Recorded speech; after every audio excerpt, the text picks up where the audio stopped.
I wanted to sit for the SH exam, specialist in hematology, was really for personal growth, personal development. Yeah, it looks good on your resume, but it was something I'd been a bench tech for a long time. And it was something that I just felt I'd been really working towards and had the knowledge to do. So I wanted those letters to say, yeah, I know what I'm doing.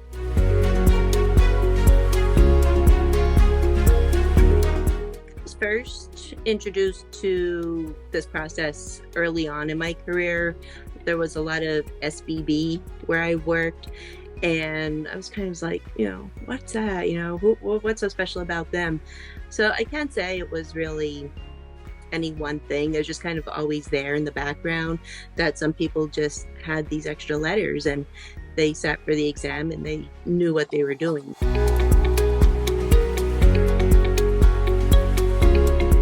The exam to study for and prepare for was different than sitting for the regular MLS registry, because it's so focused on just hematology, and hematology in itself was a huge area. So I studied the outline that ASCP has. I broke it down, and then I found resources for each area. But the biggest one that really helped was from ASH, or the American Society of Hematology. They do a review series every year for residents when they sit for their boards. So it's, I forget, like 15, 16 weeks long. And just to go through and hear it again and reiterate, and it's everything pretty much that was covered on the ASCP test. So I just found that really useful. And that was kind of the clincher when I was done going through the textbooks and my old notes, that really tied it together for me.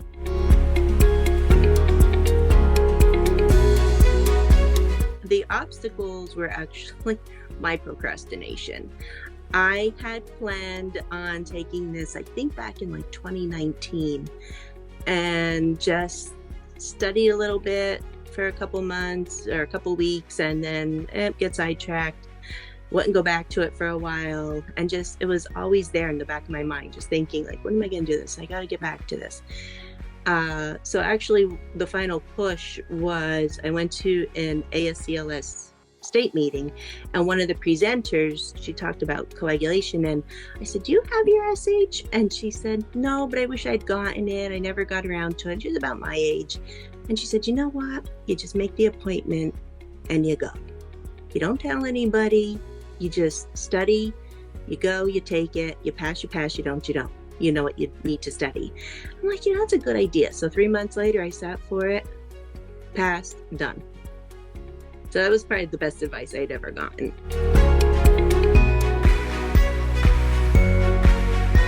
We always need support in the decisions we make, especially when they're long-term, something that's going to take us a while to get through the material and just to learn.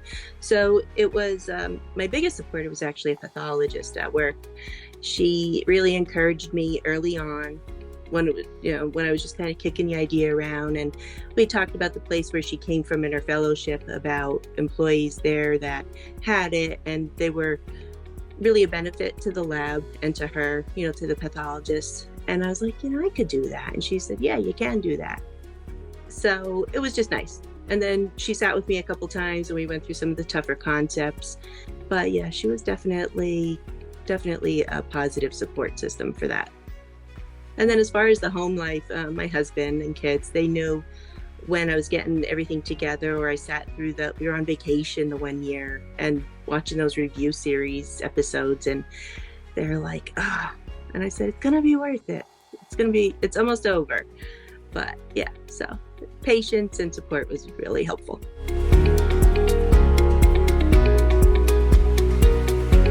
So the value that I saw was more for myself.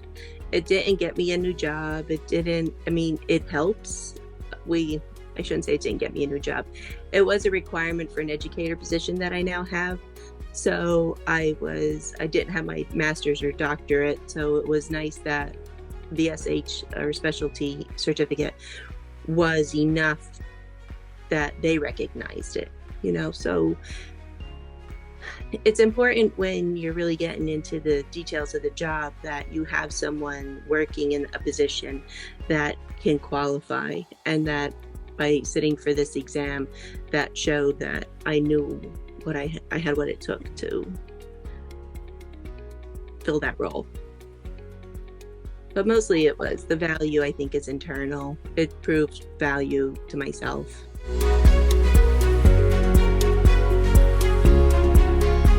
When you sit for such an intense exam, it allows you to look at patients differently and the workflow, and just, I think it allows you not to be critical in a bad way, but more critical of what you're viewing and how your process is to work through things. You take more of an interest. You can delve deeper. You don't have to just skim by and just look at the numbers and let it go. You actually kind of get in there and think like, oh, well, this was, this result came back this way, or this panel showed this. So it just kind of gives you more confidence. I mean, we are not doctors. We're not trained to be. We don't have their education. I don't try to be, but to be knowledgeable, it was really helpful to have the extra learning and studying, and to learn all the things that you just kind of gloss over in school or you hit high level, but to dig deep and really remember things. I think that's important. I'd say just do it. There is no harm, even if you do not pass, if that's your desire to learn more and to prove to yourself and to your managers and your coworkers that, you really care about your job. And that's kind of what it boils down to, is I have enough pride in myself and in my job that I want you to know that. Sometimes in working in the lab, it's like you get lost or you're pushed to the background all the time. But anytime you can do something to raise yourself up, stand out, show that you can do it, do it. There is no harm. I've never once had a thought like, oh, they're going to look at me weird, or they're going to think I'm this or that. I don't care. It was never about that. It's a good thing. There's no bad aspect to it. I'm actually one of the other educators. She's young, like really young, and she's looking at taking her SBB. And that's like one of the hardest ones you can take.